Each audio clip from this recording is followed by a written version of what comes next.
Hello guys, तो आज हम डिस्कस करेंगे साइकोलॉजी और फोमो के बारे में। तो ये साइकोलॉजी और फोमो आता कैसे है और इसको हमें ओवरकम कैसे करना है, तो उसी के बारे में आज का जो है ये टॉपिक हम अच्छे से डिस्कस करते हैं।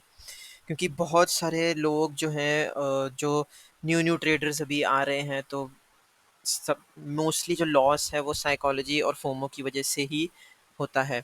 तो इसको इसमें एक्सपर्टीज़ होना बहुत ही इंपॉर्टेंट है। अगर आपको लॉन्ग रन में ट्रेडिंग में रहना है या ट्रेडिंग एज ए करियर रहना है, तो ये दो चीज़ों को आपको ओवरकम करना ही पड़ेगा। तो एक्चुअली ये होता कैसे है फोमो, जैसे कि फियर ऑफ मिसिंग आउट, ये हमें हो जाता है जैसे जल्दी प्रॉफिट बुक करने से। और फोमो का एक और मोस्ट सबसे बड़ा रीज़न ये होता है कि हम सोचते हैं कि स्टॉक काफ़ी तेज़ी से ऊपर जा रहा है तो उसको ले लेते हैं, लेकिन कभी भी चढ़ चलती बस और चलती ट्रेन में हमें कभी भी बैठना है नहीं, भाग-भाग के पीछे-पीछे जाना है नहीं।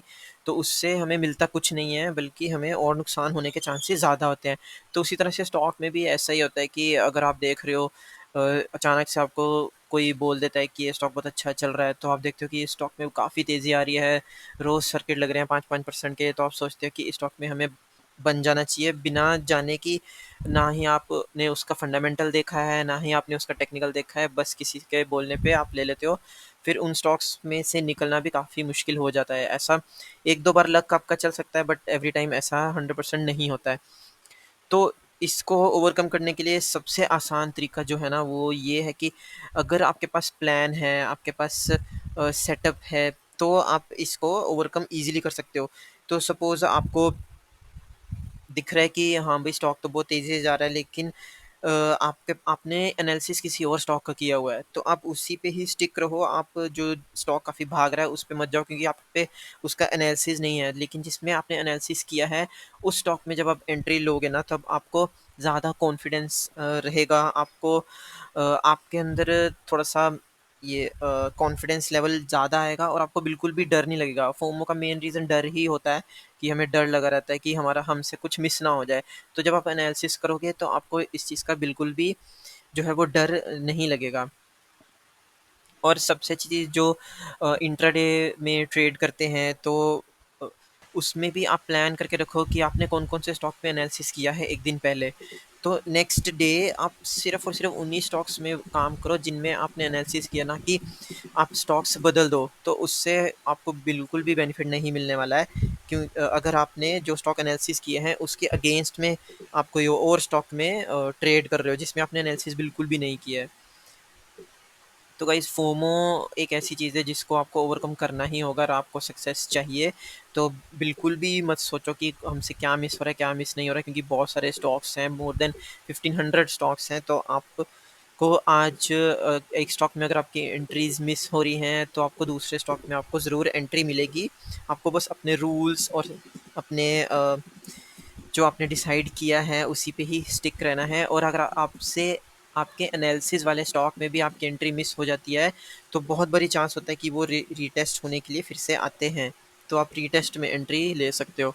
सेकंड जो सबसे इम्पोर्टेंट चीज़ है वो है साइकोलॉजी। साइकोलॉजी, बहुत सारी वीडियोस साइकोलॉजी पे बनी भी हुई हैं, आपने बहुत सारी वीडियोस देखी भी होंगी, फिर भी साइकोलॉजी पे हमारा कंट्रोल नहीं हो पाता, क्योंकि हम ह्यूमन हैं और बचपन से ही हमें सिखाया जाता है कि लॉस से नहीं लेना है। तो साइकोलॉजी को ओवरकम करना इतना आसान नहीं है, इसके लिए आपको बहुत प्रैक्टिस करना पड़ेगा। और जो पेपर ट्रेडिंग में जब आप करते हैं, तब आपकी साइकोलॉजी बिल्कुल भी इफ़ेक्ट नहीं होती है और ना ही होगी, क्योंकि उसमें आपका रियल इमोशंस और रियल मनी लगा ही नहीं है उसमें। तो बल्कि आप ट्रेड लेके आप पूरा-पूरा दिन छोड़ भी देते हो, तब भी आपको फ़र्क नहीं पड़ता है। लेकिन जब रियल ट्रेडिंग होती है, तब हमें पता चलता है, क्योंकि जो न्यू ट्रेडर्स होते हैं, नोविस ट्रेडर्स होते हैं, तो वो स्टार्टिंग से ही जब ट्रेड लेते हैं, तो हर 10 मिनट 5 मिनट में अपना एमटीएम चेक करते रहते हैं। तो ये चीज़ को आपको बहुत ही ज़्यादा प्रैक्टिस से ही आएगा। ये आपको यूट्यूब यूट्यूब वीडियो से या किसी के कहने से नहीं होगा, आपको प्रैक्टिस ही करते रहना पड़ेगा। लेकिन साइकोलॉजी में सबसे इम्पोर्टेंट जो मैं आपको बताना चाहता हूँ वो ये है कि आपका पोजीशन साइज़िंग हमेशा सही होना चाहिए। आप सिर्फ़ और सिर्फ़ उतने ही पैसों का स्टॉप लॉस लेके चलो जितना कि आप स्टॉप लॉस ले सकते हो, आपको रात को नींद आ जाए। तो उतने का ही लॉस का स्टॉप लॉस लेके चलो, प्रॉफिट हो ना हो, लेकिन आपका लॉस जो है वो ज़रूर डिफाइन होना चाहिए इन एडवांस।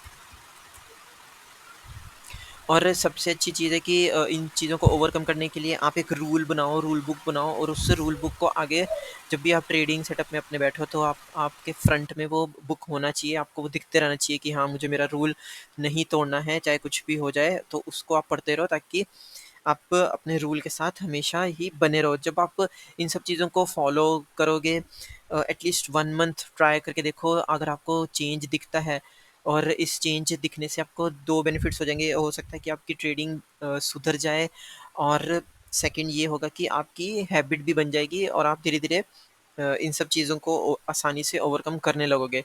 तो गाइज़ यही मेरे को आज इम्पोर्टेंट 2 टॉपिक्स पे डिस्कस करना था। तो आई होप आपको समझ आया होगा, और अगर आपको वीडियो अच्छा लगा है तो please like, share and subscribe the channel, और कीप लर्निंग, कीप प्रैक्टिसिंग, और बैक टेस्ट हमेशा करते रहें ताकि आपको ज़्यादा से ज़्यादा कॉन्फिडेंस आता रहे आपकी ट्रेडिंग जर्नी में।